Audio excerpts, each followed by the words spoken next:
Hello there, and welcome back to World of Warships Legends with Derka, where today we are taking an early look at the new Tier 6 Premium Destroyer, Orkan. First off, I usually don't review new ships like this, but this one just had too many gimmicks and I got suckered in. You win this time, Wargaming. You win. With all the hype, I thought I would try to get an honest review out just to share my early impression and opinions. This ship has gimmicks. Oh, does she have gimmicks? They would include turrets that traverse 360 degrees and a 9-kilometer radar. From what I could see, Orkan was actually a Polish destroyer and actually existed. In-game at this time, that means she can only be commanded by Jerzey Swirski. Currently, I'm using Observant Rage, Look at Me Now, Twist and Track, Smoke on the Water, and Unstoppable. Swirski is inspired by Vincent Mordoff, the Halloween 2.0 commander, and Billy Sims, to turn this thing into an enemy destroyer's worst nightmare. Initially, I started playing with Eric Bay out of habit, as he's always in the first slot on all of my destroyers for their inspiration. But really, for this ship, I find it wasted, and I'll get to that a little more later. So, how does this ship stack up to the other Tier 6 destroyers? Well, starting with HP, Orkan has 17,620 when using Billy Sims. This is very respectable, and you're only going to get outclassed by the German and French destroyers using the same kind of build. Guns, 3x2, 120 millimeters, which is one more than the Bliskowisa has. They reach to 10.6, which is average. And using Vincent Mordoff, they have a 4.4 second reload, which is pretty quick. You're only going to get outgunned or outclassed by the American destroyers or anybody else that has a high level Vincent Mordoff on the French destroyer, Vauquelin, Minsk, Leningrad. They all have 5-second reloads, and the Moss has a 3.7 second reload. But 4.4, very respectable, pretty quick. HE shell damage at 1750 is kind of on the lower side. You're falling below the American destroyers. The Jervis, Shiritsuyu have higher damage numbers, Z39, Vauquelin. So 1750, little on the low side. Fire percent chance, 9%. This is near the top. There are only 2 destroyers better than this, the Z39 and the Vauquelin. When it comes to the torpedoes, Orkan starts to fall behind some of the other destroyers with only 4 533mm torpedoes. Damage is about the lowest at the tier. Benham is the only destroyer that has lower yield torpedoes. Orkan's are 10,700. 70-second reload, middle of the pack, and they can be spotted at 1.6 kilometers, which is pretty bad. That's about the worst that there is. Typical would be 1.2. Torpedo range 9 kilometers, which is pretty good and gives you some options at shooting torpedoes at some ships that you normally wouldn't have. They are 65 knots in the water, which is very decent. The Orkan also falls behind when it comes to her maneuverability. Top speed is 36 knots, which is not very fast at all.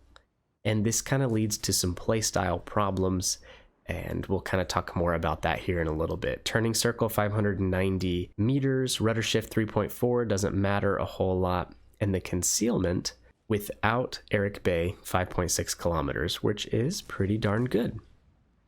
So really, there were 2 issues with this ship that I saw. Number 1 is speed. At 36 knots, without the speed booster, Orkan is not very fast. The second issue, in case you haven't noticed, she does not come with a smokescreen. This leaves you a couple options. One is open water gunboating, like the French destroyers are good at. But the issue here is you're slow. The French destroyers are good at open water gunfighting because they cruise along at over 40 knots, sometimes 50, making it hard for enemies to hit you, and making it easy for you to simply run away. And the Orkan, not being the fastest ship, is really not that difficult for enemies to smack you, even at long ranges. And playing from behind cover is really only recommended if you don't have other options. All the other enemy destroyers are dead, and you don't need to be doing other more important things like capping or spotting for your team. This is another reason I choose Billy Sims, because you're going to be taking damage unless you just don't fire your guns. Using a double concealment build with Swirski and Bay doesn't make a lot of sense when you think about it, because you are going to be firing your guns, and that concealment doesn't make much of a difference. Concealment is really great for ships that use torpedoes to strike from the shadows. But here, your torpedo armament is probably the worst at the tier. So your primary role in Orkan is not going to be torping people. Speccing this thing for gunfighting will be your best option, and really, you're going to have more fun doing this. Having a level 16-2 Eric Bay on this build when I tested it only added 0.3 of a kilometer to concealment. So the difference between 5.6 kilometers and 5.3 kilometers. There are very few situations where this is actually going to matter or improve your gameplay or get you wins or help your team. But adding Billy Sims pumps your HP up 2,000 points if he's a level 14 or 15.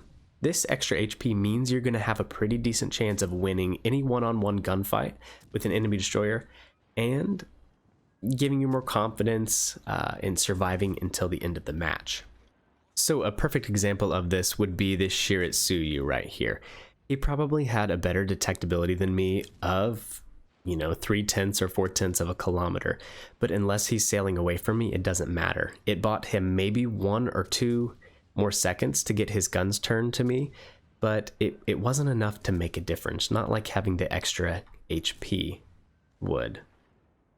So at this point in the game, I'm trying to stay away from the Fletcher and the Z23 over there. I just don't want a close-in fight with the Fletcher, so really I was running away from him a little bit, and I want to re-engage him on my terms with my team behind me to help me.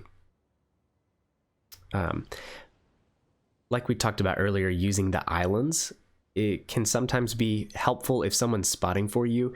You can kind of poke the front of the ship out and shoot around the island. Your ship is only detected if the tallest part of the ship is within a line of sight of an enemy ship. So if you have the conning tower kind of behind an island and you're poking the guns out just to shoot, that is definitely an option. So Fletcher, we finally get him distracted, basically shooting at one of my other teammates, and I'm not afraid to take him on at this point. I'm really hoping that he's going to smoke up here, and when he does, he'll drop spot and won't be able to detect me. And then I get to use my gimmick radar on him. He does smoke, but the only thing that is kind of an issue is the Amagi over to the right is going to continue spotting me the whole time. And this was almost a really bad situation for me because the Fletcher, sitting in smoke undetected, he could melt me pretty bad. Luckily, we got his HP down a little bit. And we get, looks like maybe some help from teammates. I'm not sure if they actually hit him or not, but our torpedoes force him to go up around the island. And once again, I'll get to re-engage him on my own terms. So that last salvo that we got off there at the very end actually hit him with 3 shells and did a pretty good amount of damage. So I'm hoping I'm going to torp on this side of the island and then poke around this left side of the island and try to catch him, because I figure he's not going to sail into the cap and his ship was already pointed out this way. So I'm hoping to catch him right as he sails out, and because of those last 3 shells that hit, he's going to be pretty low HP, and hopefully we can take him out. One of the issues that I've been having with the Orkan is the shells seem kind of floaty. I didn't actually look up the velocity from the PC, but at long range especially, they seem pretty floaty and more difficult to aim.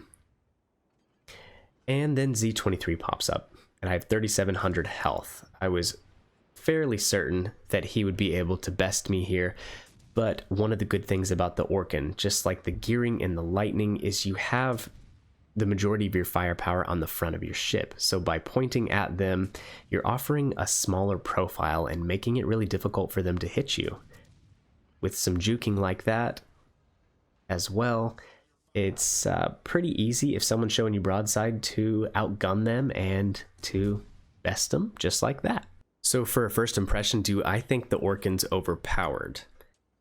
Not as much as I thought. Hearing about a destroyer with radar is almost kind of frustrating because it's like, okay, what will they think of next? It seems gimmicky, and I say the word gimmick and I'm being sarcastic. It sells ships, it makes money for wargaming, no doubt. But I don't think Orkan is overpowered with that radar. It definitely gives you a decisive advantage, kind of like German destroyers and sonar smoking. If you have teammates behind you that can capitalize on your radaring an enemy destroyer and smoke, then that can be huge. That can definitely make the difference in a game. But the radar on the ship is balanced by, one, not having a smoke, and the lackluster torpedoes for sure. I think it kind of balances the ship out. The floaty shells, you know, that makes it a little more difficult to aim at range and stuff as well. But really, I think the ship's pretty well balanced. If set up right and played right, kind of the way I talked about with Billy Sims as a destroyer hunter, this should definitely be on the priority list of ships to target and get out of the game. But overall, I think it's a good ship. It's fun. Let me know if you guys are going to cop or drop it in the comments below. And that is going to end it for this one. Please like, subscribe for more content like this, and I will see you guys in the next video. All right, see ya.